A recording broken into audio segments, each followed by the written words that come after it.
Ok, listo.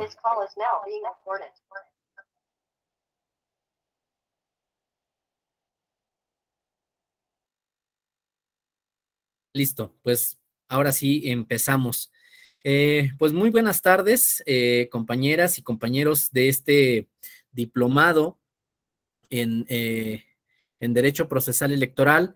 Estamos por iniciar la última sesión o el último bloque de sesiones en el que vamos a analizar algunas reglas procesales que se han derivado de casos en los que se han resuelto controversias relativas a los sistemas normativos internos, ¿no? Propiamente, esto quiere decir propiamente los medios de impugnación que se han resuelto en controversias que tienen que ver con pueblos y comunidades originarias, ¿no? Esto quiero adelantarles que es una cuestión que pueden ser conflictos propiamente de los pueblos y de las comunidades indígenas, pero también tienen que ver con otros grupos poblacionales, ¿no? Los pueblos afromexicanos, los pueblos equiparables y en general, pues todas aquellas poblaciones que tienen una identidad étnica en nuestro territorio mexicano, ¿no? Entonces, miren, este tema parte de algunas premisas, ¿no? En derecho procesal. Y estas premisas, pues son básicamente romper con el antiformalismo, ¿no? O los formalismos que tiene el derecho y hacer una impartición de justicia basada en este rompimiento, en esta flexibilidad de las reglas procesales a efecto de facilitar el acceso y la impartición de justicia hacia los pueblos y las comunidades indígenas, ¿no? También tiene que ver con algunas acciones afirmativas que se realizan desde la autoridad electoral para pues facilitar la operatividad de la actuación de los ciudadanos indígenas o de los integrantes de pueblos y comunidades indígenas en materia procesal, ¿no? Y para ello, pues vamos a ver a lo largo de estas sesiones, ¿no? Principalmente las reglas comunes y los medios de impugnación que se prevén en la Ley General del Sistema de Medios de Impugnación para resolver controversias electorales en esta materia, ¿no? También vamos a ver cómo en cada una de las entidades federativas, pues tenemos esta similitud de instituciones en el ámbito local, ¿no? Y que también hay ciertos niveles de avanzada en la impartición de justicia en las entidades federativas para resolver conflictos electorales. Y finalmente, creo yo la sesión del día de mañana la vamos a dedicar a estudiar todo lo que tiene que ver con los mecanismos alternativos de solución de conflictos, principalmente en el estado de Chiapas y de Oaxaca, ¿no? Que comparten pues ciertas similitudes, ciertas reglas en la tramitación de estos mecanismos, ¿no? Que son mecanismos alternos a las vías jurisdiccionales y que sirven también para resolver conflictos en materia electoral, ¿no? Entonces, pues miren, vamos a empezar por lo que tiene que ver con las reglas comunes. Y en reglas comunes, pues básicamente lo primero que ubicamos en nuestro marco normativo, pues es la fuente de los derechos procesales en materia electoral para pueblos y comunidades indígenas, ¿no? Y aquí, pues principalmente hay que referir al artículo segundo constitucional, ¿no? Por lo que toca a los derechos sustantivos, ajá, de los pueblos y de las comunidades originarias, así como del resto de poblaciones étnicas que puedan existir en nuestro territorio, y en el cual, pues, se prevén derechos que tienen que ver con la materia político-electoral, ¿no? Tales como la libre determinación, la autonomía, eh, el derecho de votar y ser votados en los ámbitos municipales para cargos de elección popular, el utilizar los sistemas normativos, ¿no? Para elegir a las autoridades tradicionales al interior de las comunidades indígenas y pues finalmente el poder acceder a la jurisdicción del Estado mexicano, ¿no? Para solicitar la reparación de algún derecho vulnerado, ¿no? O la reparación de un daño causado a sus derechos político-electorales. Y por otro lado, vamos a ver que el artículo, pues, constitucional que nos sirve de referencia para la impartición de justicia en México, pues es propiamente el artículo 99 constitucional, ¿no? Vamos a ver que este artículo 99 constitucional propiamente no nos habla de un tribunal electoral especializado en materia de pueblos y comunidades indígenas. Simplemente nos habla de un tribunal especializado en materia de derechos político-electorales o en general en materia electoral. Ahí es donde radica la especialización del tribunal electoral. Ahora, este tribunal conoce de controversias, por ejemplo, relativas a la justicia intrapartidista, ¿no? Es decir, todos aquellos conflictos que se suscitan al interior de los partidos políticos, y también conoce de todas las impugnaciones en materia electoral que se suscitan en pueblos y comunidades indígenas. Pero esto quiero decirles que es una competencia que nace no de una estipulación específica en la Constitución, sino de una interpretación propia del Tribunal Electoral, ¿no? Y entonces el Tribunal Electoral dice, como se trata de la protección de derechos político-electorales de los ciudadanos en general, ¿no? Y dentro de esta ciudadanía, pues se puede incorporar la de la ciudadanía indígena, ¿no? Pues entonces tengo competencia para involucrarme en conflictos que derivan de sistemas normativos internos, ¿no? Es una atribución interpretativa de este artículo 99 constitucional aplicado a las comunidades y a los pueblos originarios, ¿no? Pero bueno, esto en otros sistemas electorales, por ejemplo, en Perú, en Bolivia, en Guatemala, ¿no? Cambia la naturaleza de los tribunales electorales porque hay en esos estados, por ejemplo, sí se prevé que existan órganos especializados para resolver conflictos en materia electoral indígena. Ahora, incluso si no se prevé todo un tribunal constitucional para resolver estos conflictos, sí se prevé que algún porcentaje de las magistraturas que van a resolver los asuntos, pues provengan justamente de comunidades o de pueblos indígenas, ¿no? Es decir, que tengan una adscripción, ¿no? Reconocida en los pueblos indígenas, que conozcan, por ejemplo, de lenguas indígenas, que conozcan de los sistemas normativos indígenas y en ese contexto, pues puedan tener un mayor acercamiento o una mayor vinculación con los pueblos y las comunidades indígenas. Fíjense, en el caso del Tribunal Electoral, pues propiamente podríamos decir que la sala, ¿no? De la cual podríamos decir que tiene pues un gran porcentaje de su trabajo jurisdiccional enfocado a los pueblos y a las comunidades indígenas, sería la Sala Regional Jalapa, ¿no? Porque tiene toda la circunscripción del sureste mexicano, ¿no? Y ahí pues conoce de las impugnaciones de Chiapas, Oaxaca, ¿no? De los estados que tienen un mayor número de población indígena en esa circunscripción, ¿no? Pero fíjense, el hecho de que estén las entidades federativas con una mayor población indígena en la Sala Regional Jalapa, no quiere decir que las demás salas regionales no conozcan de estos asuntos, ¿no?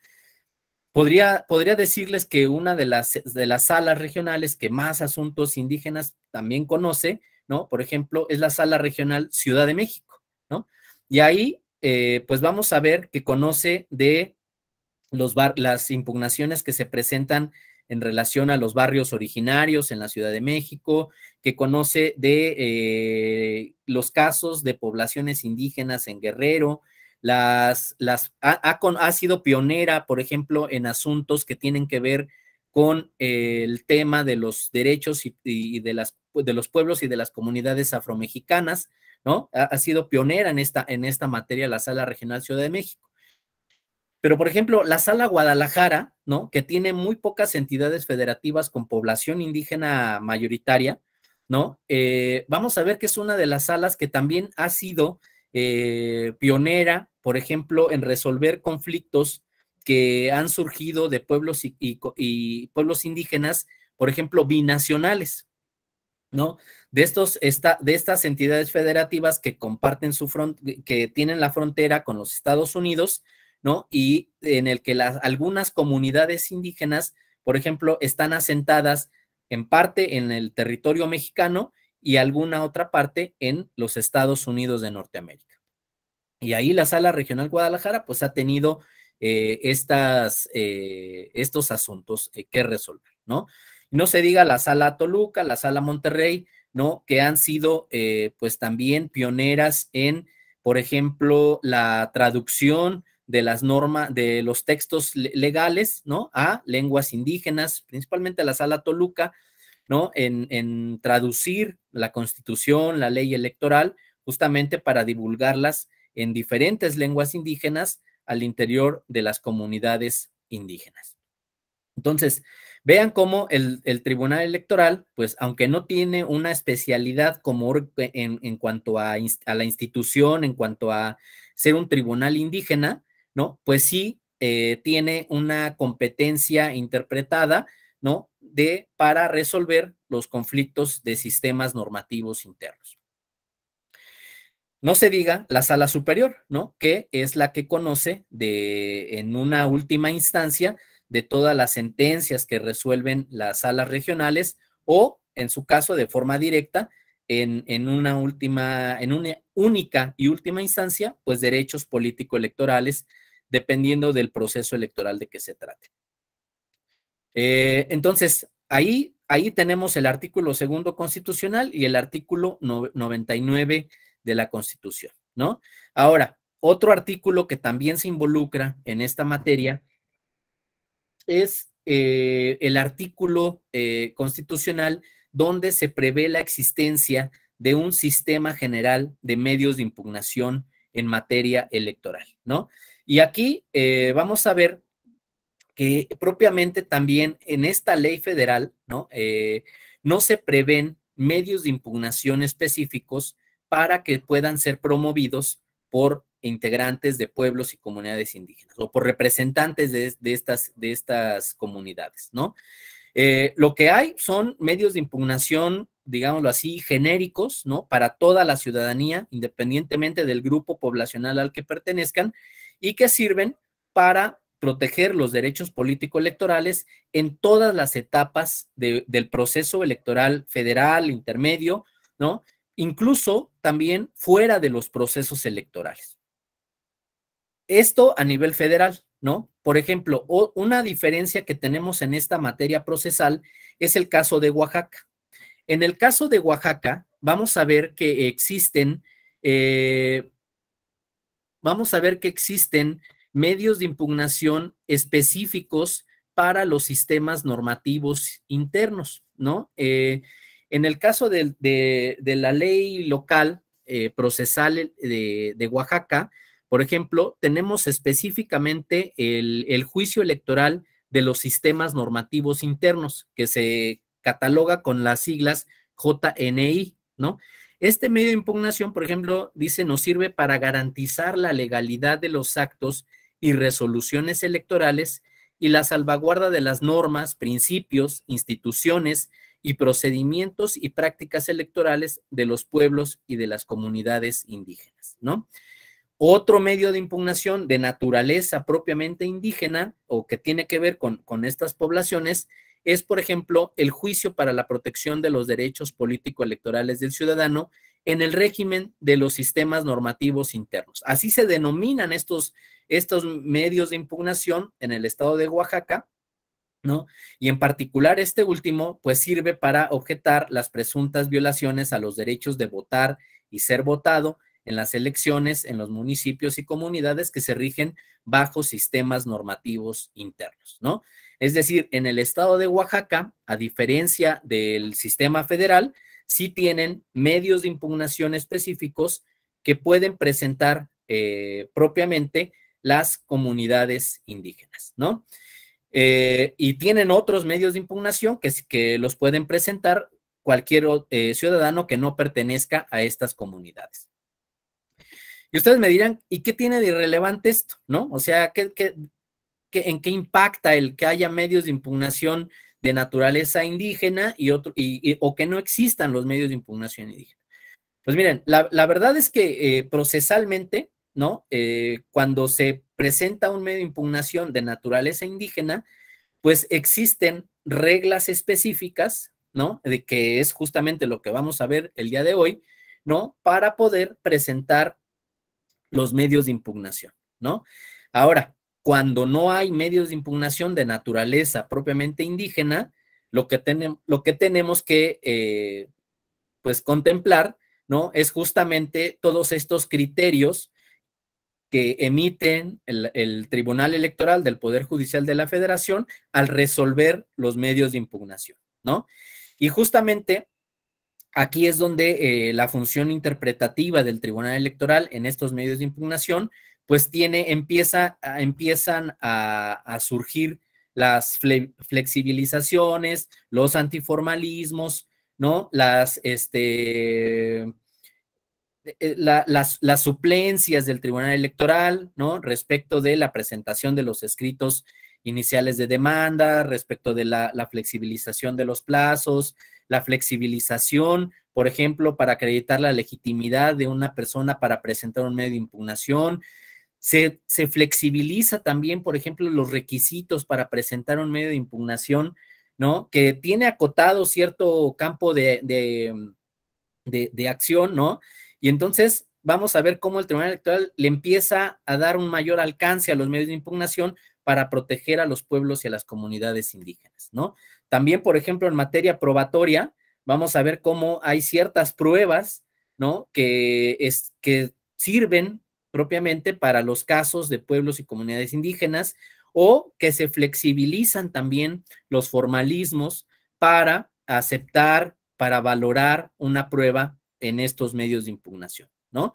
Finalmente, también las notificaciones tienen diferencias en materia procesal tratándose de pueblos y comunidades indígenas, porque aquí fíjense, el tema tiene que ver con cómo transmitimos, ¿no? Las resoluciones del Tribunal Electoral a las comunidades indígenas para que puedan ser entendidas desde su cosmovisión, desde su forma de, pues, operar al interior de las comunidades las reglas electorales, ¿no? Sin caer en los viejos sistemas políticos, ¿no? De paternalismo, ¿no? De estas políticas que trataban de subyugar a los pueblos indígenas, ¿no?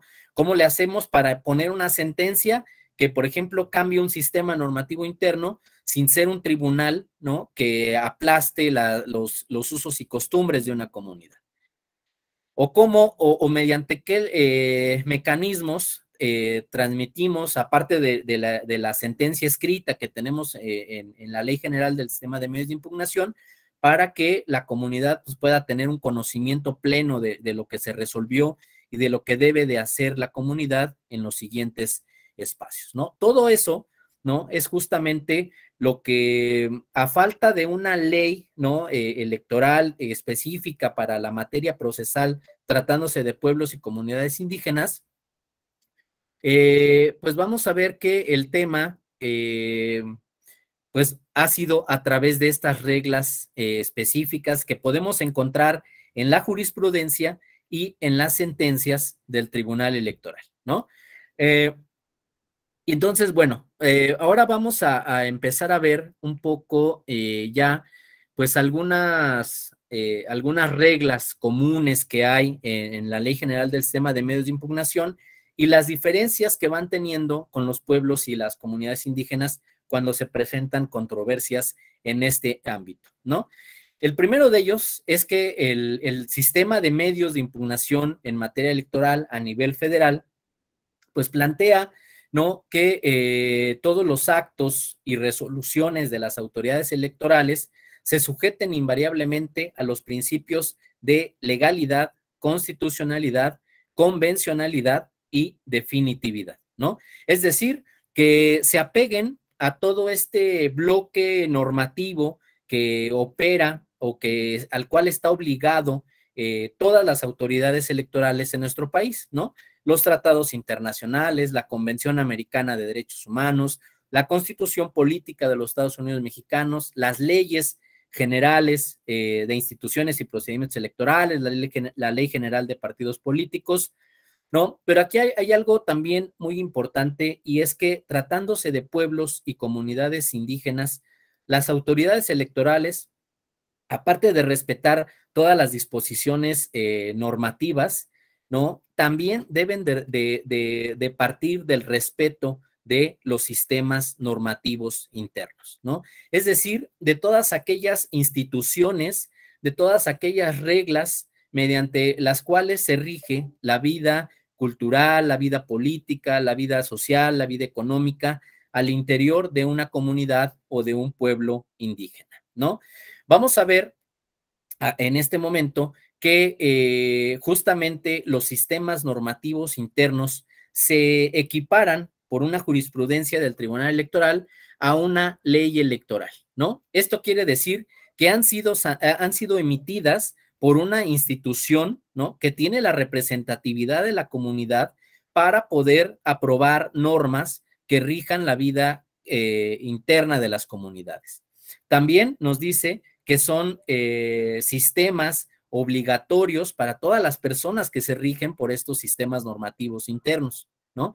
Por lo cual, pues son de carácter general, de carácter obligatorio y de carácter coercitivo, ¿no? Es decir, hay una autoridad que al interior de la comunidad, pues puede ejercer algún poder, alguna cuestión para que se dé cumplimiento a estos sistemas normativos.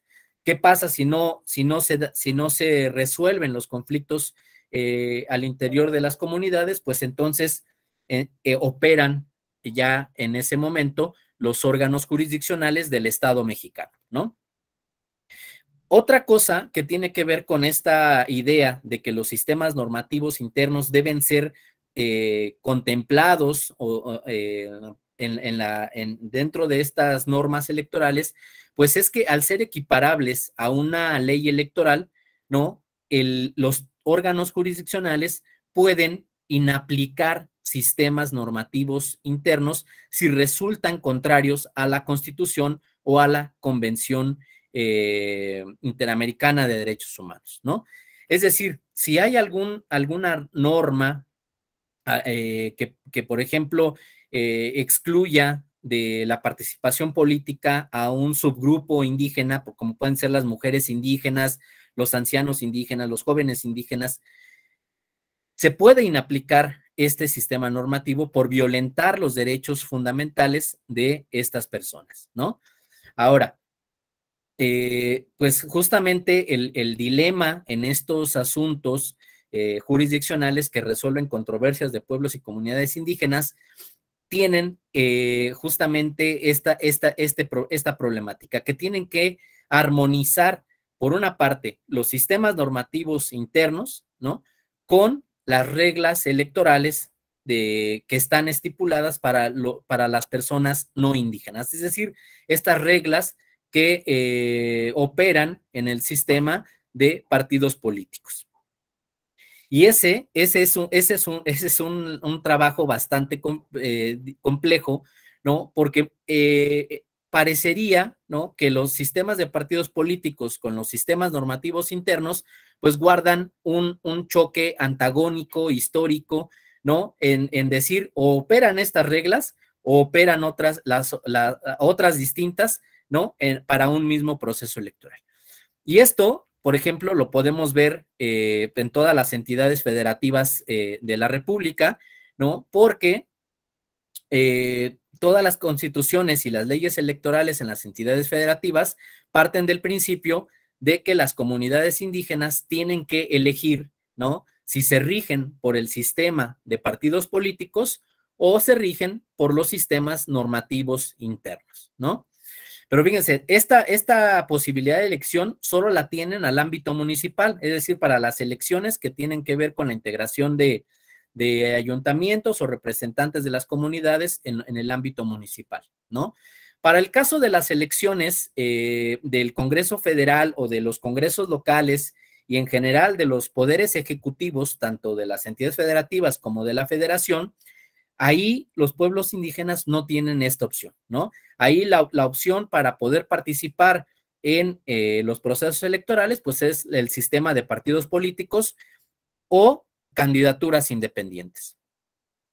Y entonces, fíjense, pues hay este tema de que en los sistemas de partidos políticos se pueden establecer reglas que puedan ser obstáculo, ¿no? Que pueda ser un obstáculo para poder participar en la vida política, ¿no? Lo cual pues, se dice que puede desincentivar la participación política en estas comunidades. Pero bueno, ahí tenemos pues este tema, ¿no? Digámoslo así, de las reglas o de las variables a las que se debe de sujetar una autoridad, ya sea administrativa o jurisdiccional, al resolver una controversia en materia de pueblos y comunidades indígenas.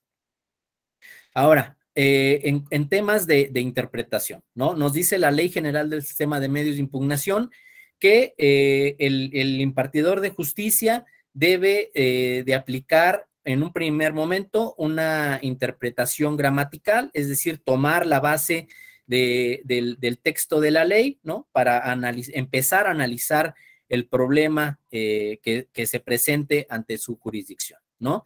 Después nos dice un criterio sistemático, ¿no? Es decir, vincula el significado que existe entre los principios y las reglas que se encuentran en un sistema jurídico. Es decir, aquí tenemos que esta idea de analizar el derecho político que vamos a resolver, no solo en un artículo específico, sino en un contexto de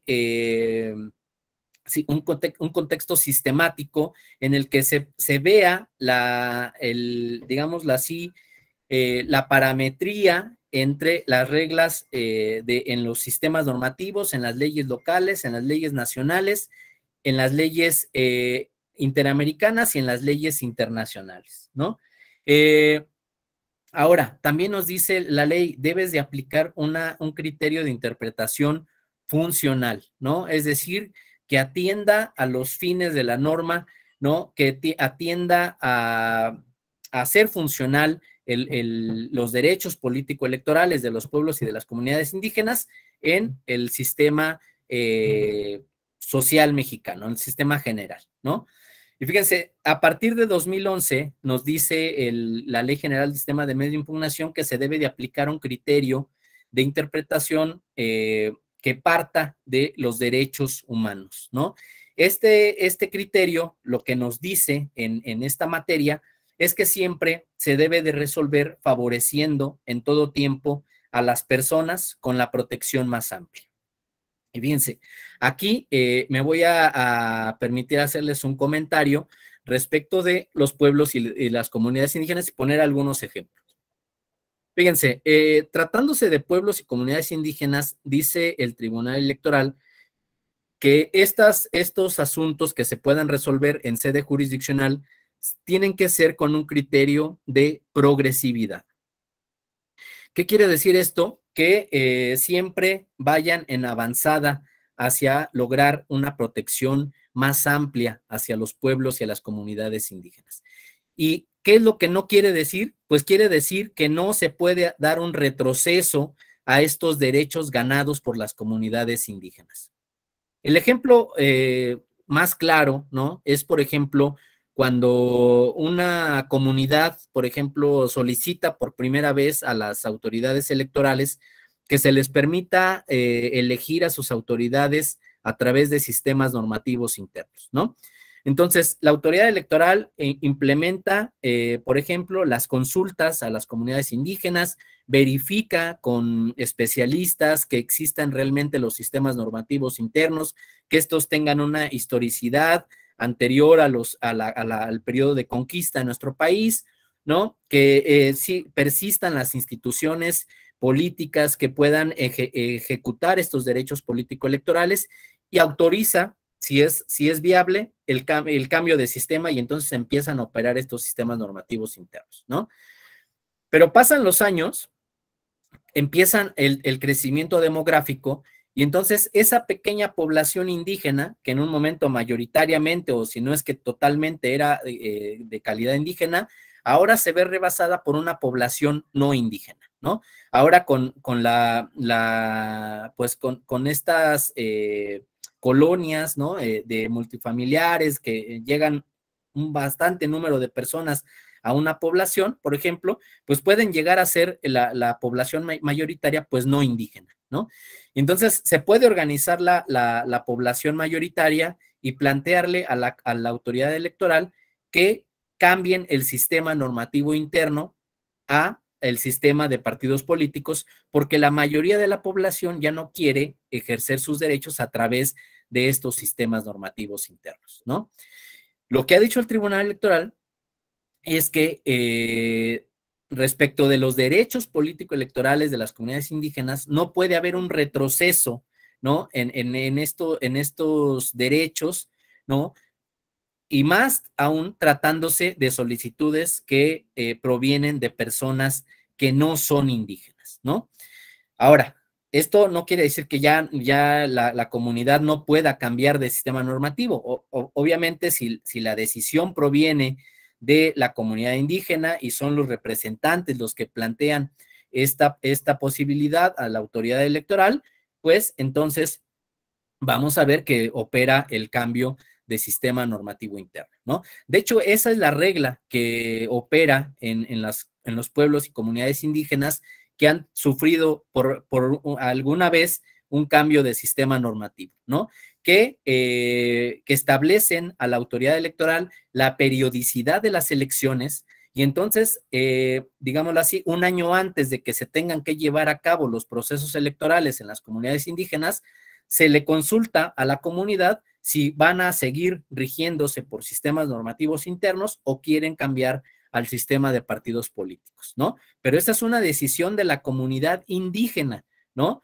Aquí no hay una afectación de los derechos cuando el planteamiento lo hacen las personas que no son indígenas, ¿no? Ahora, esto vamos a ver que pues viene a formar parte, ¿no? De este criterio de interpretación basado en derechos humanos y en el tema particular de pueblos y comunidades indígenas se ha identificado también un criterio interpretativo que parte de una perspectiva multicultural, ¿no? Es decir, que todos aquellos impartidores de justicia en materia electoral, ya sea en los tribunales electorales locales o en las salas regionales o sala superior del tribunal electoral, siempre tienen que identificar la naturaleza del asunto que vayan a resolver, ¿no? Y esto me lleva a tres grandes supuestos. Por un lado, los conflictos que se dan al interior de una sola comunidad indígena, ¿no? Estos asuntos que se llaman intracomunitarios, es decir, al interior de una misma comunidad, dos personas integrantes de esta tienen un conflicto de derechos, ¿no? Y entonces hay un conflicto en esta comunidad. Esos son los intracomunitarios. Ahora, existen otro tipo de asuntos que se denominan los asuntos intercomunitarios, ¿no? Estos son los asuntos donde las dos partes que están en conflicto pertenecen a dos comunidades distintas. ¿Y por qué? ¿por qué es relevante identificar esto? Porque fíjense que cada comunidad indígena puede tener una variación en sus sistemas normativos, ¿no? Hay algunas comunidades que pueden ejercer el voto a través de una forma que no se ocupa en otra comunidad, ¿no? O que parten o que tienen distintos cargos de elección al interior de las comunidades. Entonces, este es el segundo tipo de asuntos que puede conocer un órgano jurisdiccional. El tercer tipo, fíjense, son los que se denominan extracomunitarios. Estos asuntos son en los que participa una persona no indígena y una persona que pertenece a un pueblo, a una comunidad indígena, ¿no? Y entonces ahí vamos a ver que pueden, más bien que existen en conflicto diferentes sistemas normativos internos, ¿no? Pero estos son los criterios interpretativos que siempre tenemos que resolver o analizar un asunto controversial, ¿no? A partir del texto normativo, a partir de un enfoque sistemático, ¿no? De los derechos humanos y finalmente con una perspectiva multicultural, ¿no? Es decir, reconocer las diferencias que hay en la sociedad mexicana por cuestiones de origen étnico. Ahora, ¿qué más nos dice la ley electoral en cuanto a reglas comunes?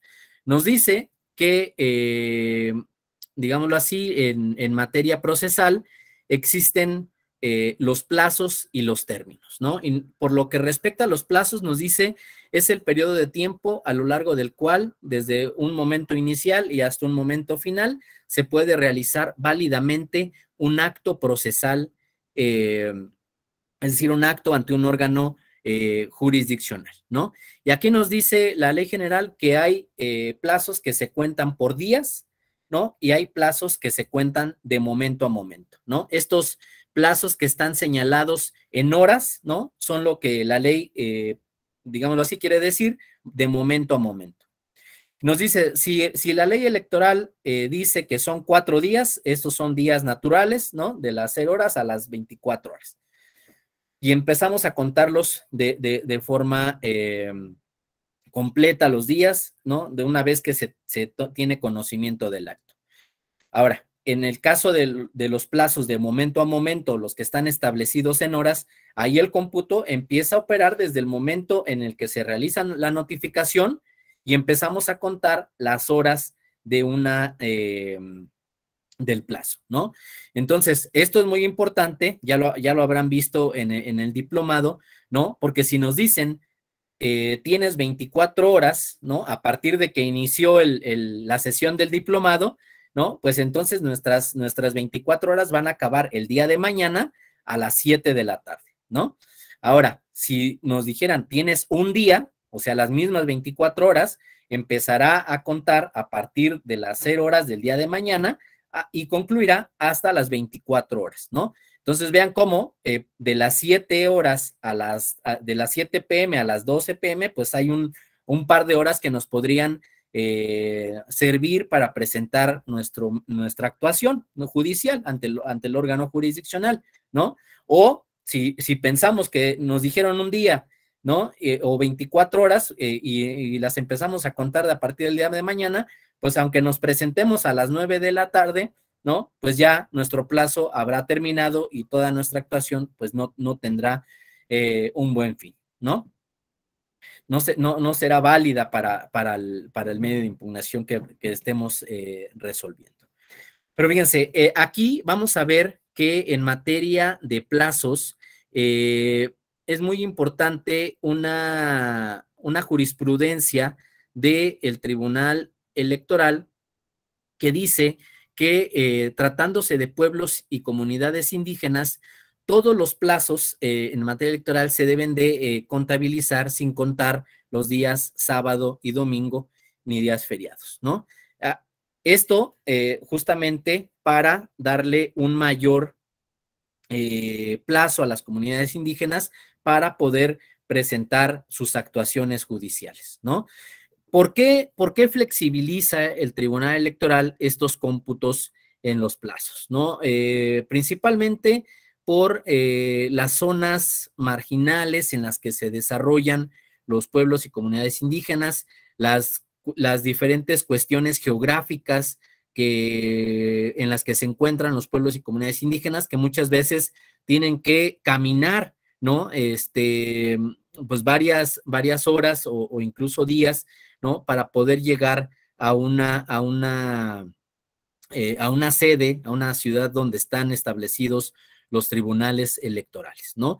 Entonces, tomando en cuenta estos elementos, pues en el caso de pueblos y comunidades indígenas, existe esta flexibilización para presentar los medios de impugnación. Ustedes ya sabrán que la regla común en medios de impugnación, pues es de 4 días, ¿no? Y en tratándose de pueblos y comunidades indígenas, pues puede haber una variación aproximadamente de 2 días, ¿no? Para presentar medios de impugnación, ¿no? Ahora, vamos a ver que también en materia procesal va a ser muy importante definir quiénes pueden presentar un medio de impugnación, ¿no?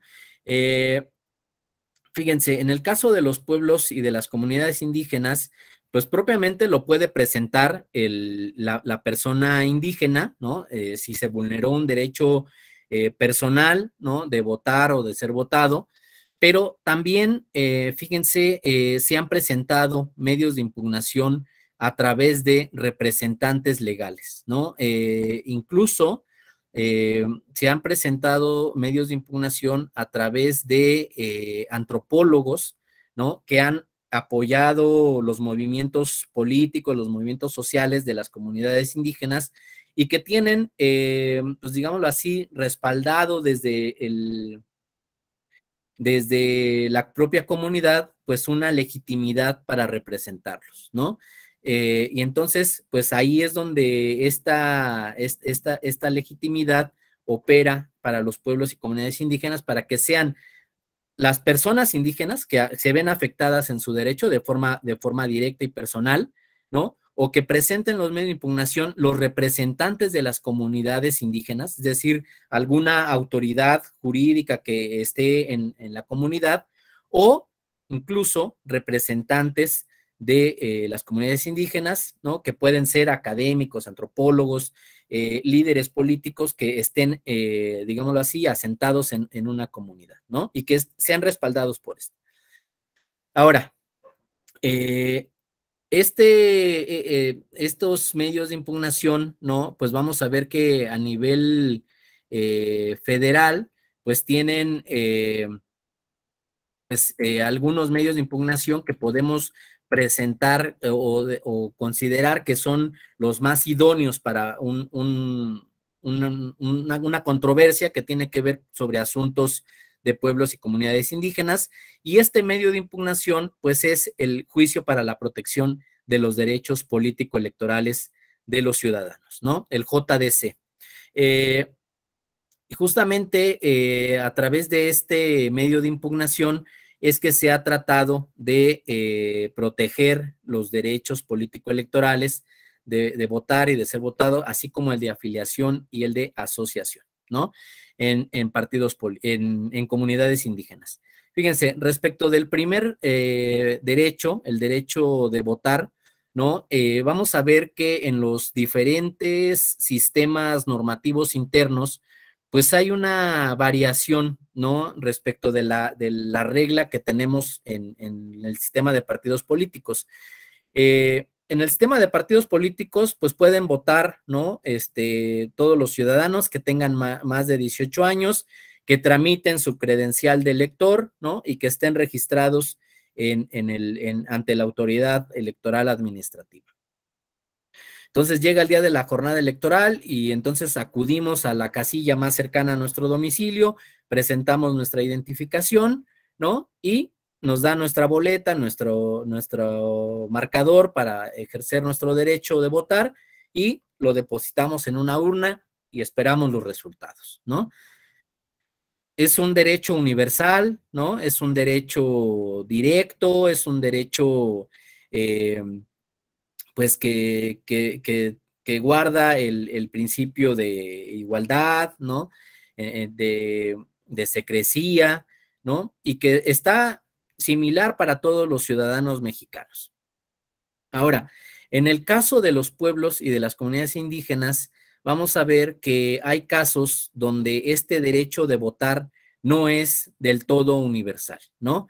Vamos a ver que hay diferentes contextos en los que este derecho de votar pues tiene ciertas restricciones.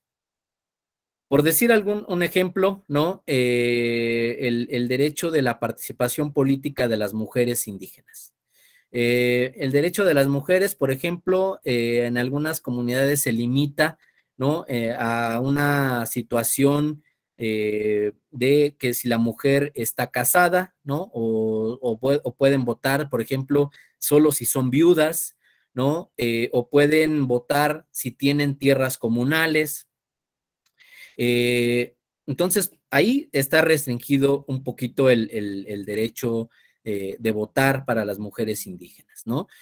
Por ejemplo, también en los pueblos y comunidades indígenas hay un criterio de vecindad para ejercer los derechos político-electorales, y aquí la característica es que en estos sistemas normativos generalmente participan las poblaciones que están asentadas en la cabecera municipal, ¿no?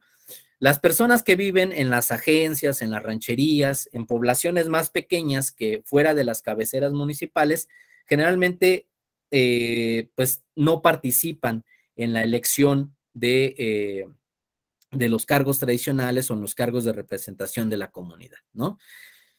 Entonces, allí nuevamente vemos cómo está limitada la participación política de ciertos sectores poblacionales en estas comunidades o en estos pueblos, ¿no? También, por ejemplo, en temas de escolaridad, hay algunos sistemas normativos que prevén como requisito para ocupar un determinado cargo, ¿no? Por ejemplo, el cargo de las finanzas, ¿no? Pues dicen pues, que por lo menos tenga la primaria concluida para que pueda ocupar este cargo en la comunidad, ¿no? O, por ejemplo, las personas que van a fungir como secretarios de actas, pues dicen, pues bueno, que sea una persona que sepa leer, que sepa escribir, ¿no? Para que pueda desempeñar el cargo. Y, y bueno, estos requisitos de escolaridad, pues muchas veces también se han impugnado, ¿no? Porque dicen también limitan la participación o la aspiración de un ciudadano para ocupar un determinado cargo al interior de la comunidad. Algo que pues también lo vemos a nivel federal, ¿no? Algunos requisitos que se piden para ocupar un determinado cargo, ¿no? O tener alguna experiencia, ¿no? Para poder desempeñar un cargo de elección popular. Ahora, otro criterio también es el de la edad. En la ciudadanía mexicana, pues decimos 18 años, ya tenemos ahí la edad para ejercer nuestros derechos político-electorales. En el caso de los pueblos y las comunidades indígenas, vamos a ver que ha habido casos donde las personas participan incluso desde los 14 años, 16 años, ya están involucrados en la vida política. ¿Por qué? Pues porque, digámoslo así, no es tanto el criterio de edad, sino que contraen matrimonio, ¿no? O forman su familia, y entonces, por estar en esa condición de casados, pues ya pueden ejercer derechos político-electorales, aunque tengan una edad menor a los 18 años. Pero fíjense, también hay una cosmovisión en los pueblos y de las comunidades indígenas que ellos parten de una idea de tener sistemas escalonados, ¿no?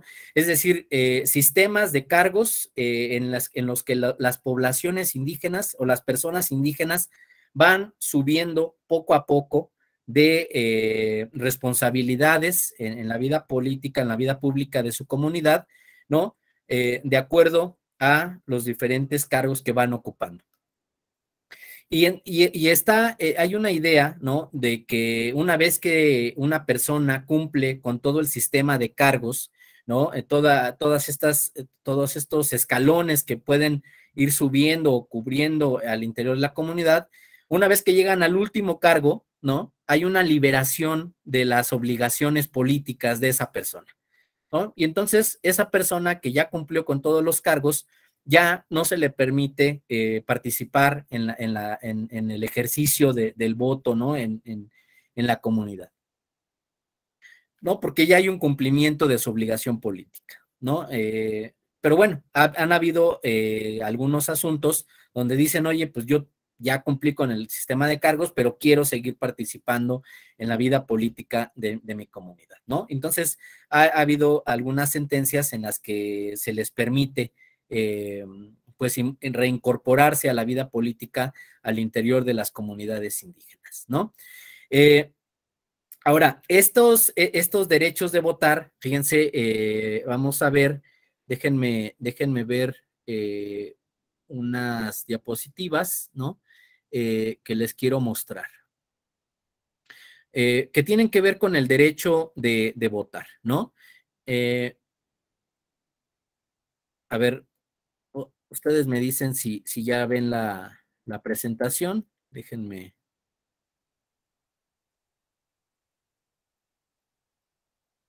listo, ahí ya la ven, ¿verdad?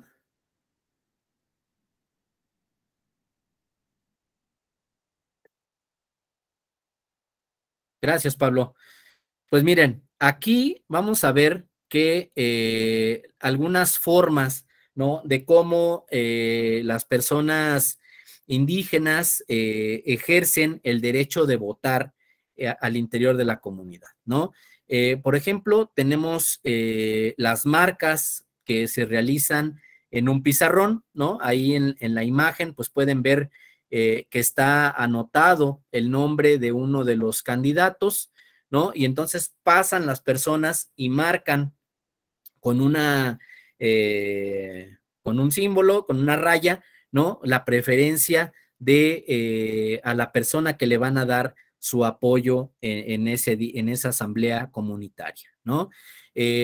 Aquí lo vemos de una forma más alejada, ¿no? De donde están todas las personas que van a ejercer su derecho de votar, ¿no? Y incluso como lo pueden ver en la imagen de la derecha, pues están las personas viendo la marca que realiza la persona de forma pública, ¿no? En este lugar que se destinó para realizar la votación, ¿no? Algo que si tal vez para muchos les parezca un poquito extraño, ¿no? Dado el criterio de la secrecía del voto en México, ¿no? Aquí, pues, todas las personas pueden ver por quién están ejerciendo su derecho, ¿no? De votar. Aquí también vemos el pizarrón, ¿no? Fíjense, aquí hay otro sistema de votación, ¿no? Que es el sistema a mano alzada, ¿no? Donde también es, digámoslo así, de una forma abierta, transparente, el de la votación. También, por ejemplo, en algunas comunidades, pues también recientemente se han empezado a realizar colaboraciones entre las autoridades electorales administrativas y las autoridades que organizan los procesos electorales al interior de las comunidades para poder ocupar pues algunos materiales electorales en elecciones de sistemas normativos internos, ¿no? Eh, el principal sistema de ejercer el voto es a través de las asambleas comunitarias, ¿no? Eh, Aquí también vemos la decisión en una asamblea a mano alzada, en urnas, eh, ¿no? Respecto de algunos derechos en específico, pero aquí también, por ejemplo, algo que les quería mostrar en estas láminas, pues es que también existen otros mecanismos, por ejemplo, el de formar filas, ¿no? Atrás de los candidatos que se postularon para algún cargo de elección, ¿no? También junto con estos mecanismos de mano alzada, pues también hay otras formas de votar que pueden ser por aclamación, por aplausos, ¿no? Y pues son mecanismos válidos al interior de las comunidades indígenas, ¿no? ¿Y por qué? ¿Por qué resultan válidos estas formas de ejercer los derechos político-electorales de votar, ¿no? A través de estas formas abiertas que no tienen secrecía, pues porque, fíjense, ellos parten de este sistema escalonado y entonces generalmente la mayoría de las decisiones que toman las asambleas comunitarias parten de un criterio de unanimidad, ¿no? O de un criterio en el que, salvo algunos casos excepcionales, pues las personas que tienen que ir ocupando los siguientes cargos, pues van a ser casi de una forma automática, ¿no?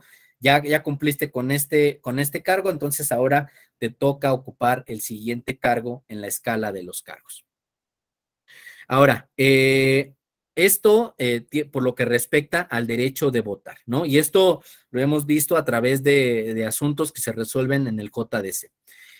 El derecho de ser votado, ¿no? Aquí vamos a ver que también, principalmente en el caso de las mujeres indígenas, es donde empezamos a tener en los primeros asuntos en materia procesal electoral, pues los principales asuntos que se someten a la jurisdicción del Estado mexicano, ¿no?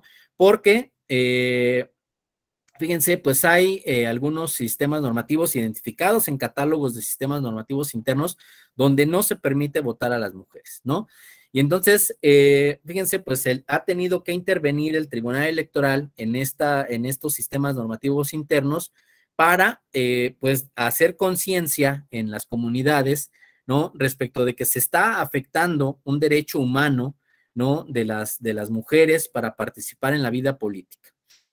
Y entonces, pues hemos resuelto desde el Tribunal Electoral, ¿no? Por ejemplo, algunos asuntos donde se obliga o se resuelve en el sentido de que las comunidades indígenas tienen que incorporar a las mujeres indígenas en las asambleas comunitarias, ¿no?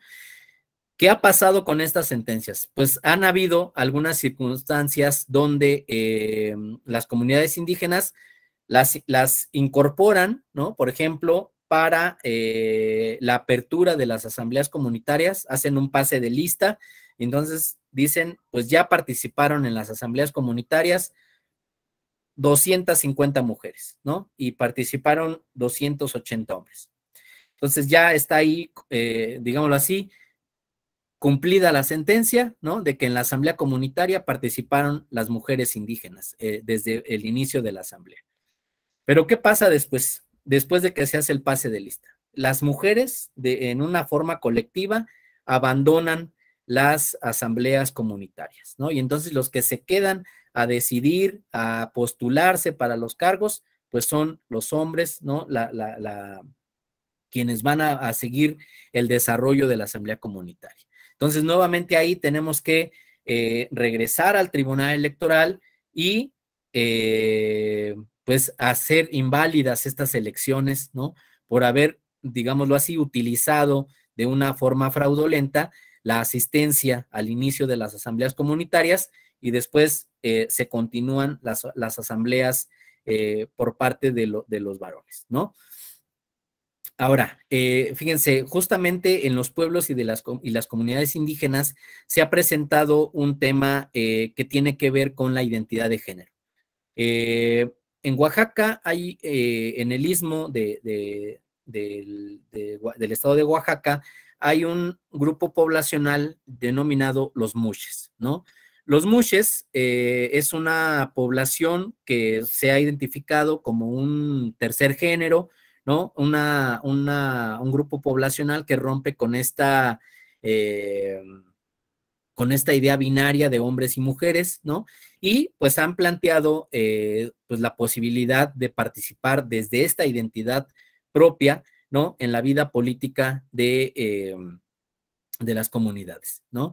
El tema es que, por ejemplo, estas personas mushes, cuando hacían su registro ante las autoridades electorales para participar en un proceso electoral, pues tenían que llenar un formato que estaba hecho desde un código binario, ¿no? Y entonces tenían que poner si eran hombres o eran mujeres. Y entonces, por ejemplo, pues había una marca inicial, ¿no? Entonces decían hombre o mujer, ¿no? Ahora, cuando ya avanzaba el proceso electoral y ya estaban los resultados de las elecciones, ¿no? Pues había un criterio de que estas personas decían, oye, pues yo me registré como un candidato hombre, ¿no? Pero viendo las posibilidades o viendo la falta de cubrir un espacio a través de la perspectiva de género, pues quiero que ahora me tomes mi calidad como mujer, ¿no? Para la asignación en los puestos que se han elegido, ¿no? Entonces, pues en esos primeros momentos, ¿no? Las resoluciones del Tribunal Electoral, pues decían que estos grupos o subgrupos, ¿no? Que hay en las comunidades indígenas, pues tenían que participar en todo el proceso electoral a través del género que habían elegido desde el inicio del proceso electoral, ¿no? Y con ese género tenían que concluir los procesos electorales.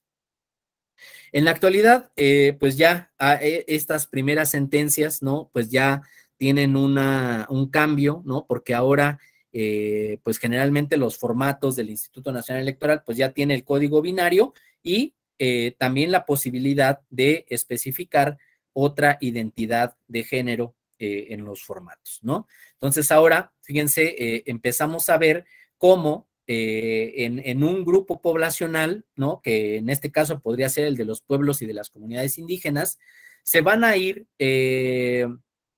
digámoslo así, mezclando otras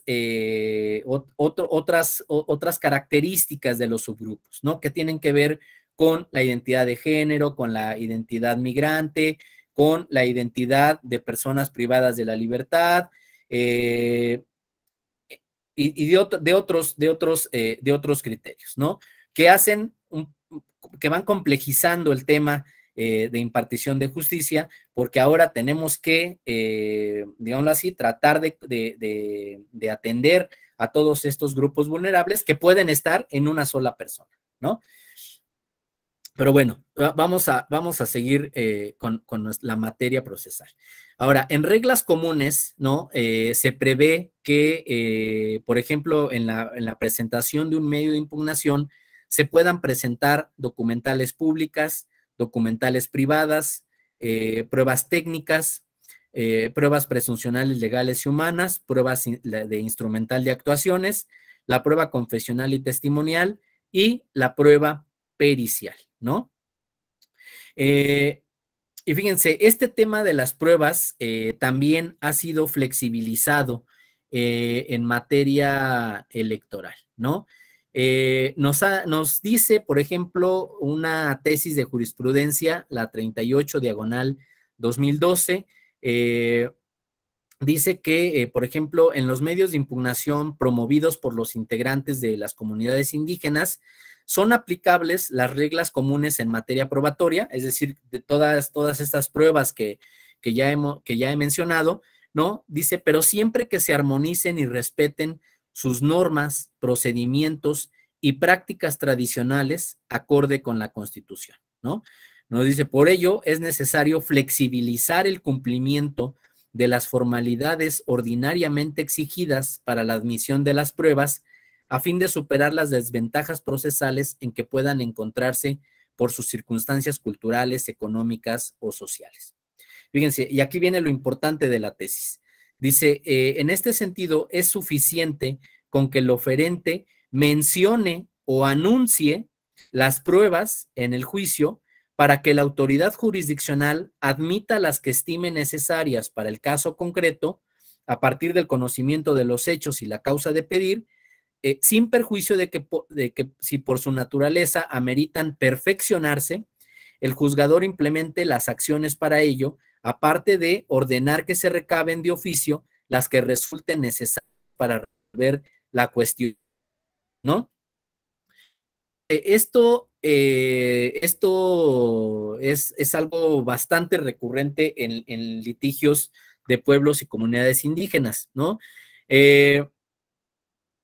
Fíjense, basta con que una persona se autoadscriba como indígena, ¿no? Para que el órgano jurisdiccional le acepte esta calidad, ¿no? Y le empiece a aplicar todas estas reglas que hemos mencionado hasta el momento, ¿no?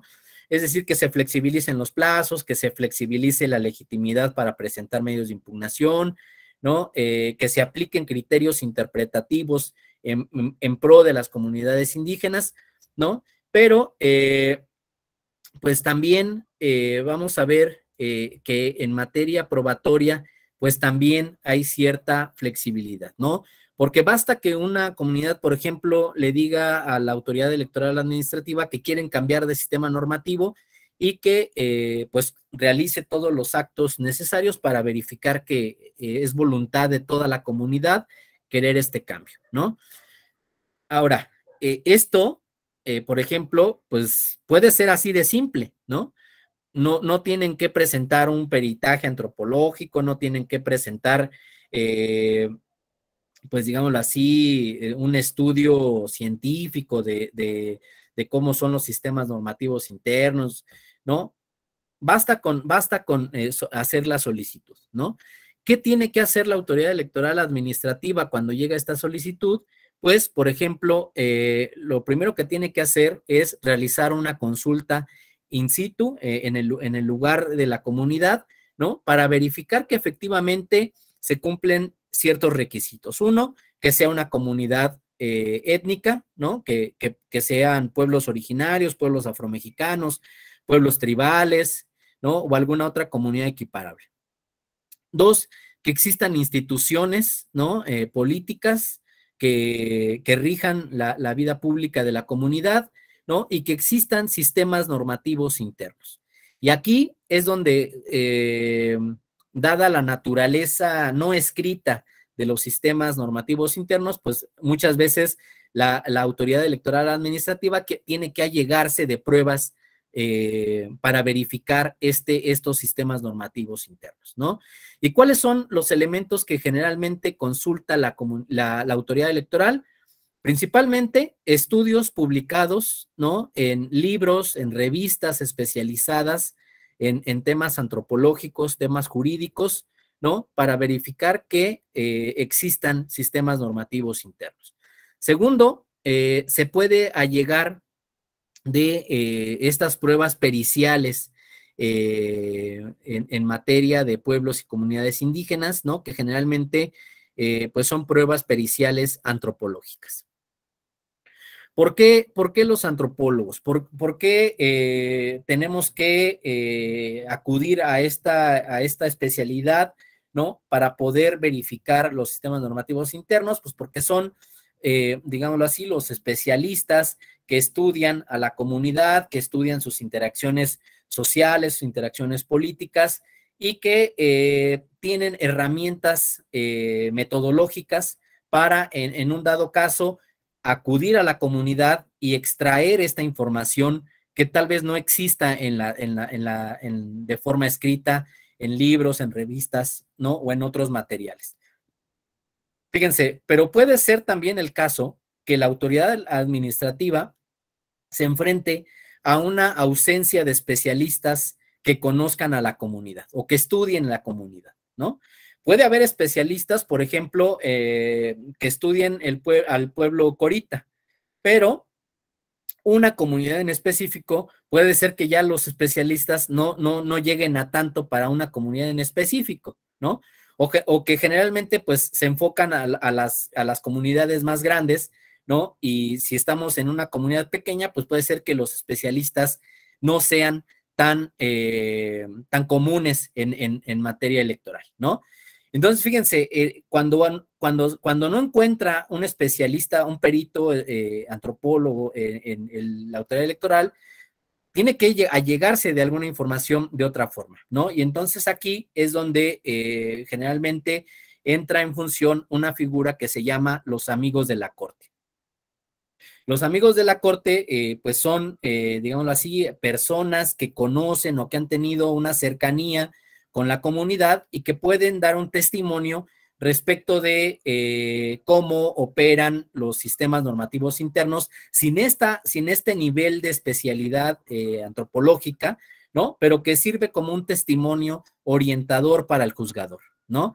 Generalmente, estas dos pruebas se diferencian, ¿no? Porque los peritajes antropológicos se ocupan fuera de los procesos electorales. Es decir, antes de que inicie un proceso electoral, es viable ocupar un peritaje antropológico porque necesitamos tiempo para buscar a la especialista, para que el especialista acuda a la comunidad, realice la recabación de información, sistematice la misma y presente un documento final al órgano jurisdiccional, ¿no?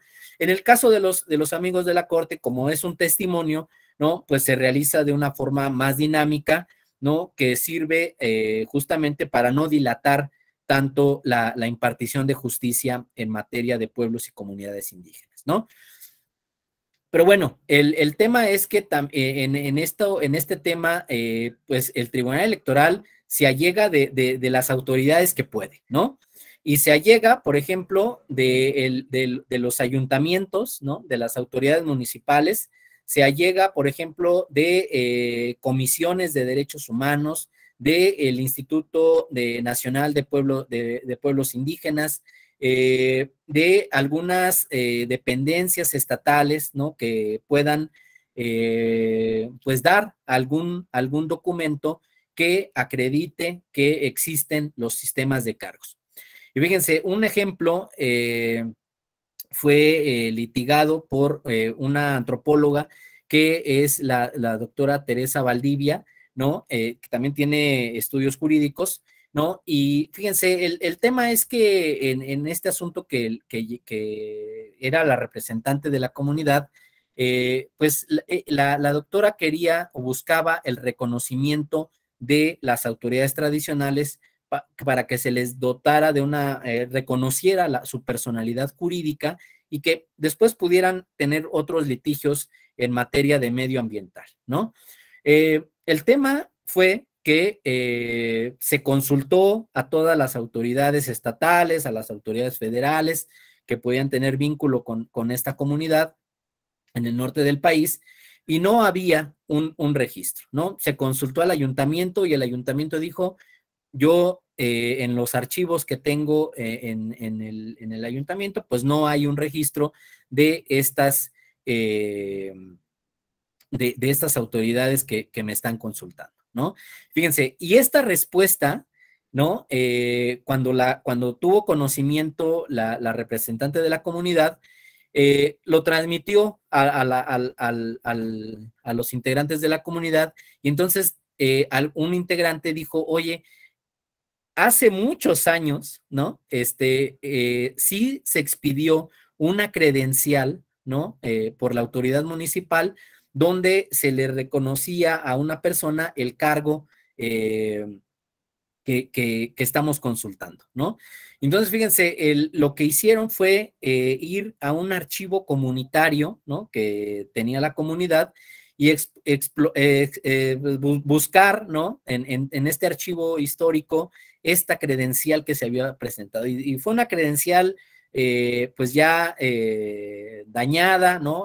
Por el tiempo, los climas de la zona, ¿no? Pero que sí permitía identificar que el municipio había expedido esta credencial y que reconocía el cargo tradicional al interior de la comunidad, ¿no? Y entonces, pues esto me lleva a otro tema, ¿no? El tema de las documentales que generan los municipios, pero que también pueden generar las propias comunidades. Y este tema probatorio es muy importante, por ejemplo, tratándose de postulación de representantes indígenas que postulan los partidos políticos en distritos electorales indígenas. ¿Por qué? Porque la ley dice que los partidos políticos en los distritos electorales y clasificados como indígenas, es decir, que tengan más del 40% de su población como indígena, deben de postular representantes de estas comunidades, ¿no? Y entonces, por ejemplo, pues llegan los partidos políticos y presentan documentos donde dicen, pues mira, aquí está el papel que me dio la Asamblea Comunitaria o el Consejo de Ancianos, ¿no? O la autoridad responsable de emitir estos documentos en las comunidades y dicen que esta persona puede ser postulada por mi partido para este cargo de elección popular, ¿no? El tema es que de principio, pues se actúa de buena fe y se registran estas candidaturas, ¿no? Pero ¿qué pasa, no? Cuando ya empiezan las confrontaciones entre candidatos, dicen, oye, espérate, esta persona que está postulando este partido no pertenece a la comunidad indígena, ¿no? Es más, ni siquiera vive en la comunidad indígena. Y entonces ahí empezamos a ver este tema probatorio, ¿no? Porque pues muchas veces no tenemos la certeza de qué documento realmente es el que sirve para acreditar la representatividad de la comunidad o la pertenencia a la comunidad, ¿no? Es decir, basta con un acta de nacimiento, ¿no? Que dice que yo nací en el municipio de Guajuapan, de León, en el estado de Oaxaca, para que se me considere como indígena, ¿no? O tiene que ser un documento en el que se delibere por la comunidad indígena la posibilidad de postular a esta candidatura a un cargo de elección popular y se firme por las autoridades vigentes en el momento, ¿no?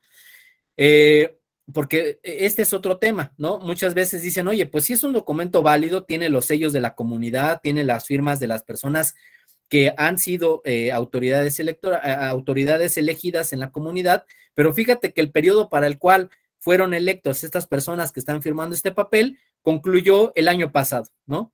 Y entonces las personas que debieron firmar esta postulación, pues son otras personas que se eligieron a partir de tal fecha.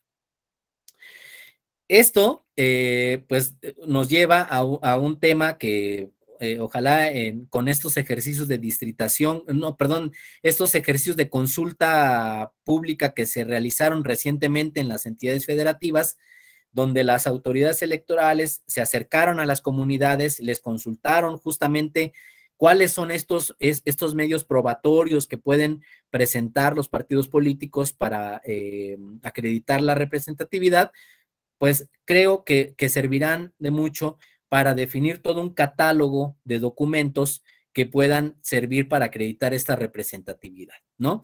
¿Por qué? Pues porque existía un sinnúmero de pruebas, ¿no? Que podían ser ofrecidas. Para empezar, pues las actas de asamblea, ¿no? También, por ejemplo, hay al interior de las comunidades indígenas otras autoridades que son ejidales o que simplemente se encargan de regular las tierras comunitarias, ¿no? O hay otras autoridades que coordinan, por ejemplo, el trabajo comunitario. Y entonces, pues, si no lo conseguías acá, pues te daba el papel, ¿no? Y ya cumplías con el requisito, ibas y postulabas representantes. Ahora, esta materia probatoria en la actualidad pues es muy compleja, ¿no? No es tan fácil acreditar que realmente se tiene la representación y por lo tanto, fíjense, la autoridad electoral administrativa estableció un criterio que en los casos de duda, ¿no? En los casos donde no se tenga la certeza que son las autoridades vigentes, las autoridades representativas de la comunidad quien emite el documento, la autoridad electoral puede visitar a la comunidad, ¿no? Y verificar si realmente este documento es genuino, es original, ¿no? Y que realmente fue producto de la voluntad de la comunidad del postular a cierta persona. Esto fue en el proceso electoral 2020-2021. ¿Qué surgió de este ejercicio? Pues muchas veces el desconocimiento de las comunidades de que se estaba postulando a determinadas personas, ¿no? Se cotejaban, por ejemplo, los sellos que traían los documentos y no correspondían con los sellos comunitarios o los sellos de las comunidades indígenas, ¿no? También, por ejemplo, se desconocía, ¿no? Por ejemplo, a las personas que estaban siendo postuladas, y esto, pues, tiene que ver con un criterio de residencia, ¿no? Del cual parten las comunidades indígenas, porque si una persona sale de la comunidad, ¿no? Pues muchas veces se dice, pues esta persona ya se desvinculó de la comunidad, de las responsabilidades sociales, políticas, económicas, y por lo tanto no puede ser representante de la comunidad, ¿no? El caso emblemático, por ejemplo, pues fue el caso de doña Eufrosina Cruz, ¿no? Donde esta persona había salido para cursar algunos estudios universitarios, regresa a la comunidad, ¿no? Y se le niega el derecho de poder representar a la comunidad. Y bueno, al final, pues ella encuentra la vía de los partidos políticos y ha generado toda una lucha política desde estas instituciones, ¿no? Pero, pues sí, hubiera servido como un buen precedente para analizar el tema de la reincorporación de las personas que salen de las comunidades a la vida política, ¿no? Pero bueno, vamos a avanzar un poquito más en este tema de materia de reglas en materia procesal electoral. Eh, Miren, también nos dice la ley general, ¿no? Que es para resolver un asunto, ya una vez que se admite un medio de impugnación, pues hay ciertos, digamos así, reglas, ¿no? Para poder resolver un medio de impugnación. Y aquí el primer asunto es la presentación del escrito de demanda, ¿no? Y aquí nada más quiero mencionar que es muy importante que en estos escritos iniciales de demanda, cuando se trata de controversias sobre pueblos y comunidades indígenas, se pueda señalar la autoadscripción de la persona como parte de una comunidad originaria, ¿no? Esto, el establecer este requisito en el escrito inicial de demanda, pues activa, ¿no? Digámoslo así, todas las reglas en beneficio de este grupo poblacional en materia procesal. Pero fíjense, hubo una sentencia de la Sala Regional Ciudad de México donde propiamente la persona nunca se autoadscribió como parte de una comunidad indígena ni una comunidad originaria, ¿no? Pero sí la Sala Regional Ciudad de México identificó que el tema sobre el cual versaba el escrito inicial de demanda era un tema que tenía que ver con sistemas normativos internos. Y entonces, esta sentencia, creo yo, es muy importante porque nos dice que, aunque no se autoascriba el que presenta el medio de impugnación como parte de una comunidad originaria, si la temática tiene que ver con sistemas normativos internos, se debe de presumir una adscripción a este grupo poblacional, ¿no? Porque justamente busca pues tener está haciendo una defensa de los derechos de estos grupos poblacionales, ¿no? Y bueno, una vez que se recibe este escrito inicial de demanda, pues el Tribunal Electoral tiene la obligación de publicarlo, ¿no? De difundirlo, ¿no? Para que justamente puedan presentarse personas que participen como terceros interesados, ¿no? Y que puedan alegar un mejor derecho que el que estén planteando los integrantes de un pueblo o de una comunidad indígena, ¿no? Y fíjense, aquí el Tribunal Electoral ha emitido una jurisprudencia en el sentido de que, digámoslo así, los tribunales electorales deben de pronunciarse de todos los aspectos que planteen los terceros interesados, ¿no? No basta con solo analizar los temas de legitimidad o los temas principales de la controversia de fondo, ¿no? Sino que deben de darle una respuesta exhaustiva a los terceros interesados, ¿no? Y más si son pertenecientes a pueblos y comunidades indígenas. Ahora, una vez que ya se presentan los escritos iniciales y que pues ya están los terceros interesados, las autoridades responsables ya presentaron su informe circunstanciado y ya el Tribunal Electoral tiene los elementos necesarios para poder resolver el asunto, entonces entramos a la etapa de la sustanciación, ¿no? Y aquí va a ser muy importante señalar que el Tribunal Electoral, una vez que pasa a la etapa de sustanciación, ¿no? Pues tiene que juzgar con esta perspectiva multicultural, es decir, el reconocimiento de las diferencias, el reconocimiento de los sistemas normativos internos, ¿no? Para resolver los conflictos que se susciten en materia electoral, ¿no?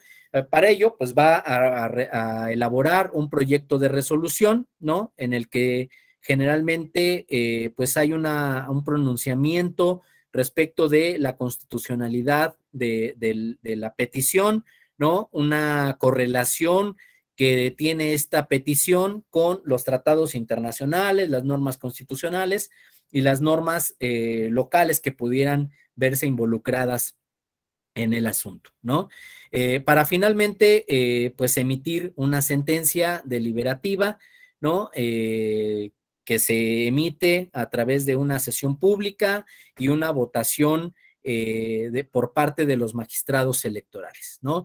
Aquí, pues va a ser muy importante que si el Tribunal Electoral emite sentencias en el mismo sentido y de forma reiterada en tres asuntos que se sometan a consideración del tribunal respecto de una misma materia, estos asuntos pueden generar jurisprudencia, ¿no? Y en materia de pueblos y comunidades indígenas, quiero decirles que la jurisprudencia es muy abundante por parte de las resoluciones del Tribunal Electoral, ¿no?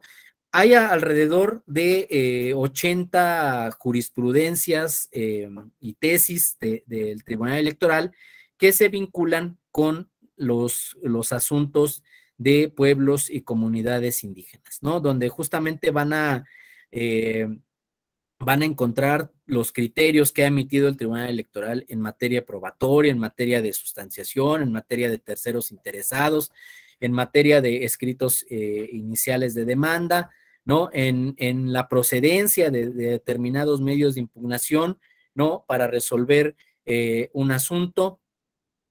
Y en general, todos estos criterios se los voy a compartir el día de mañana, ¿no?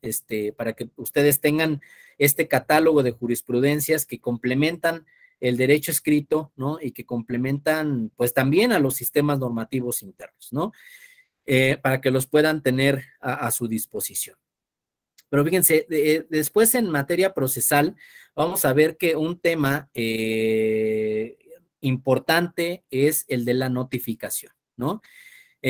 Porque, fíjense, pues generalmente la Ley General del Sistema de Medios de Impugnación, pues dice que se notifica de forma personal, ¿no? Si se señaló algún domicilio en las cabeceras de donde están asentadas las salas regionales o la sala superior, ¿no? O por estrados, si se publicó si se señaló domicilio fuera de esta ciudad donde están las salas del Tribunal Electoral, ¿no? O por oficio, ¿no? Por ejemplo, se trata de algún partido político o de alguna autoridad electoral que haya sido la responsable de emitir un acto o una resolución, ¿no? Y fíjense, hay algunos otros mecanismos, ¿no? Que es el telegrama, el correo certificado y el correo electrónico. Pero fíjense, en materia de pueblos y comunidades indígenas, se han notificado sentencias, por ejemplo, a través de sistemas de perifoneo, ¿no? Estos sistemas del uso de altavoces, ¿no? Mediante los cuales se leen, digámoslo así, los puntos resolutivos en los principales puntos de circulación de las comunidades, ¿no? Y entonces se va divulgando la sentencia del Tribunal Electoral en la comunidad, ¿no?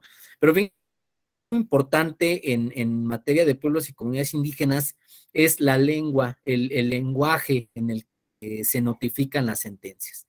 Y este tema tiene que ver con la traducción de los puntos resolutivos de una sentencia a la lengua originaria de la que hace uso comunidad indígena que se trate.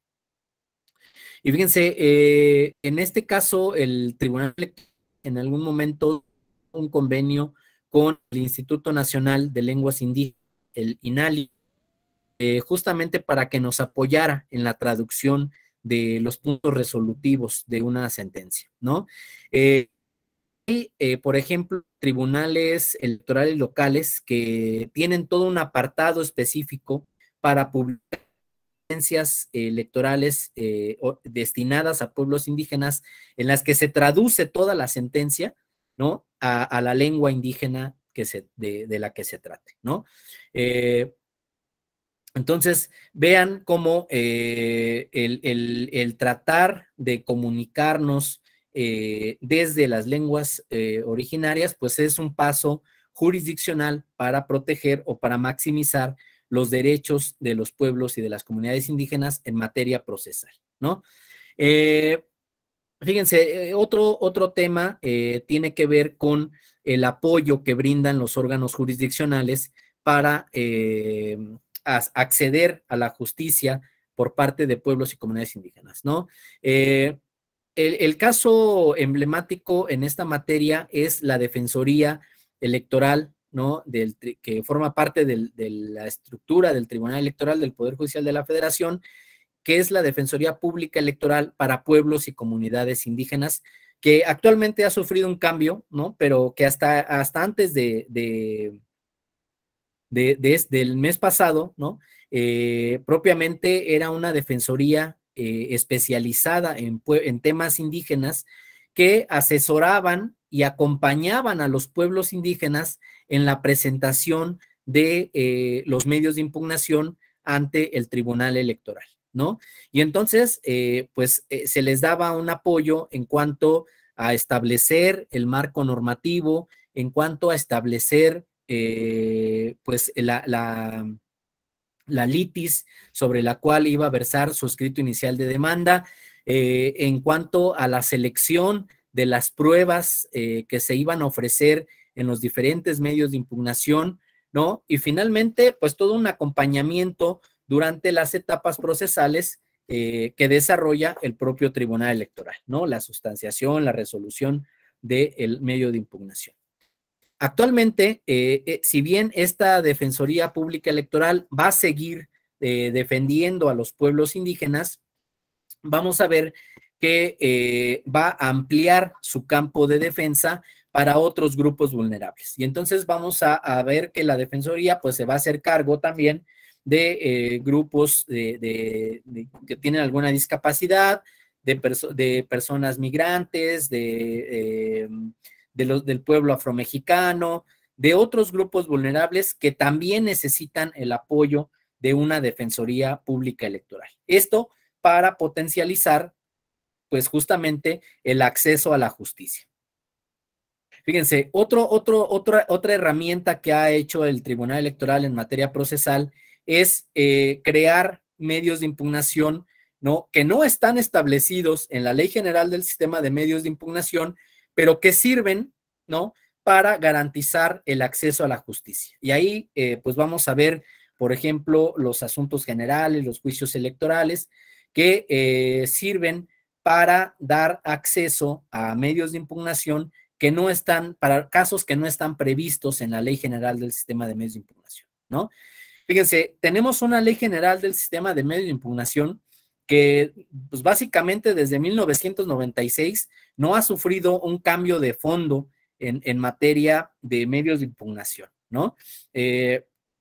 Solamente se han agregado, por ejemplo, el juicio de revisión del procedimiento especial sancionador, ¿no? Y se ha hecho una pequeña reforma para incluir como una materia para que proceda el juicio para la protección de los derechos político-electorales del ciudadano en casos de violencia política en razón de género, ¿no? Son, digamos así, las grandes reformas que ha tenido el sistema de medios de impugnación.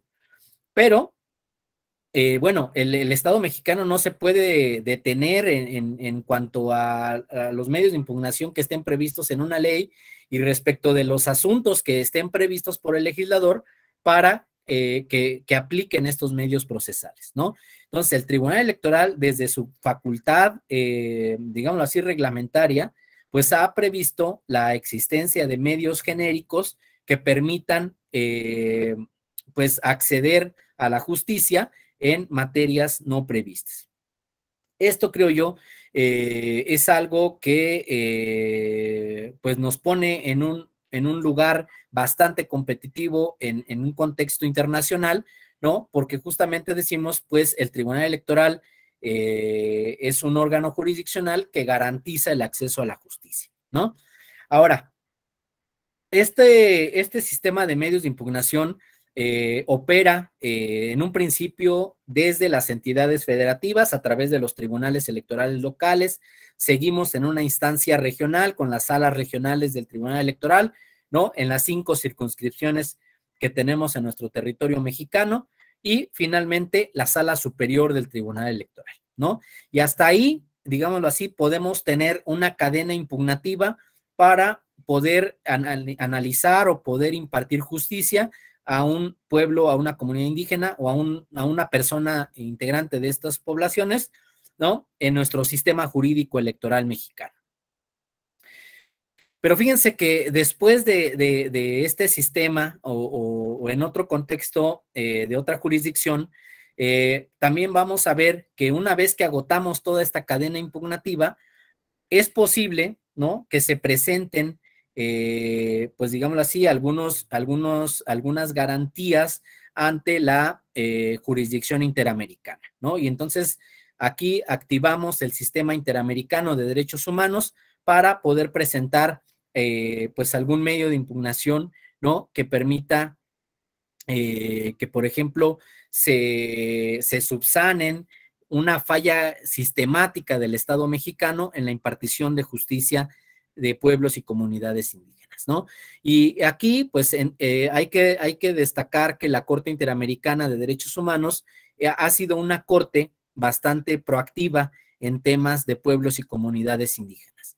El primero, digamos así, uno de los asuntos, pues, que no tiene un conflicto en cuanto a la temática, pues es el caso Yatama, ¿no? El caso Yatama es un asunto que tiene que ver con justamente la posibilidad de que los pueblos indígenas puedan participar en la vida democrática de su país a través de sus propias instituciones, ¿no? Y no necesariamente a través de partidos políticos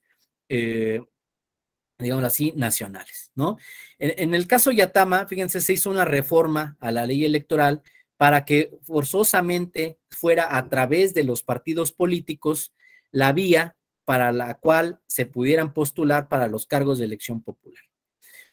Desconociendo con esta reforma, pues, asociaciones indigenistas que servían como vía de participación política en las elecciones de Nicaragua, ¿no? Entonces, fíjense, lo que resolvió el tribunal es que efectivamente los estados-nación tienen la posibilidad de diseñar las vías de acceso a los cargos de elección popular, pero no pueden restringir estas vías de acceso a los cargos de poder, a los cargos de elección popular, si no se prevé una vía mediante la cual puedan participar los pueblos y las comunidades indígenas, ¿no? En ese sentido, pues se tuvo que echar para atrás esta reforma electoral y las comunidades indígenas pudieron participar a través de sus asociaciones indigenistas, ¿no? Algo que creo yo en el caso mexicano, recientemente lo tuvimos con una sentencia en el estado de Tlaxcala, ¿no? En el que una comunidad indígena solicitó al Tribunal Electoral que se pudiera elegir a los diputados locales a través de sus sistemas normativos internos, ¿no? El tema es que esta petición, ¿no? No está regulada ni en la constitución local de Tlaxcala, ni en la Constitución política de los Estados Unidos mexicanos, ¿no? Es algo que no ha decidido el legislador local ni el federal, ¿no? Respecto de si es posible implementar este cambio de vía para acceder al poder legislativo desde los sistemas normativos internos. Esta sentencia la resolvió el Tribunal Electoral y para este proceso electoral intermedio, ¿no? Pues dijo, las reglas ya están definidas, ya no es posible realizar una reforma electoral, ¿no? Para hacer este cambio, por lo tanto, tendrá que ser a través de los partidos políticos. Pero fíjense, en esta sentencia le dijo al Congreso local que tenía que realizar un pronunciamiento de si era viable el poder cambiar los sistemas de elección para incluir el de sistemas normativos internos, ¿no? Pero aquí vamos a ver justamente, yo creo que van a resolver este asunto tomando en cuenta esta sentencia del caso Yatama, ¿no? Y ver, pues, también si las condiciones políticas permiten ver este nuevo funcionamiento o este cambio en el sistema democrático, ¿no? Pero bueno, hasta ahí, finalmente, por lo que toca a las reglas o a los criterios procesales en materia de los órganos jurisdiccionales. El día de mañana vamos a analizar una nueva temática en materia de justicia electoral indígena, ¿no? Que es principalmente la creación de mecanismos alternativos de solución de conflictos, ¿no? A través de mecanismos de negociación, de mediación, ¿no? Que se han previsto en algunas entidades federativas. Les adelanto por si quieren empezar a consultar pues algunos lineamientos o los reglamentos de esta temática. Es el caso de Chiapas y el caso de Oaxaca, ¿no? Estas entidades federativas donde ya se han implementado estos mecanismos alternativos de solución de conflictos en materia indígena, ¿no? Y donde se han creado instituciones, procedimientos para resolver, se han fijado quiénes intervienen en estos mecanismos de solución de conflictos, cómo se toman las decisiones, cómo es el asesoramiento a las partes respecto de las autoridades electorales y cuál es la fuerza vinculante de estas resoluciones, ¿no? Que vienen a complementar a los órganos jurisdiccionales en la resolución de la materia electoral, ¿no? Lo cual, pues nos va a generar, pues, diferentes órganos que se vinculan con la impartición de justicia en pueblos y comunidades indígenas y que creo que va a ser también una tendencia a nivel federal, ¿no? Que puede ser, digámoslo así, un futuro, ¿no? Hacia este tema de resolver conflictos para pueblos y comunidades indígenas desde un sistema más especializado, no solo en materia electoral, sino en materia electoral indígena, ¿no? Pero bueno, mañana veremos estos asuntos. Creo yo que la verdad es que ya no les di un descanso, un receso en esta sesión, ya casi agotamos el tiempo de la sesión, ¿no? Pero bueno, les propongo dejar hasta aquí la sesión del día de hoy, ¿no? Y continuamos el día de mañana, pues si no tienen algún otro inconveniente, ¿no? O si tienen alguna cuestión que señalar, pues con todo gusto los micrófonos son suyos y pues yo también quedo atento a sus indicaciones, ¿no? No sé si alguien tenga algún comentario o nos vemos el día de mañana. ¿No? Creo que no. Bueno, pues entonces les agradezco su asistencia, que tengan una buena noche y nos vemos el día de mañana por esta misma aplicación.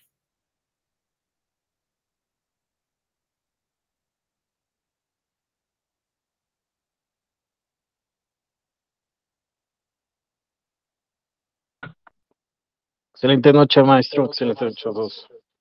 Hasta luego. Buena noche. Buenas noches. Hasta luego, Francisco. Coincidimos 2 veces.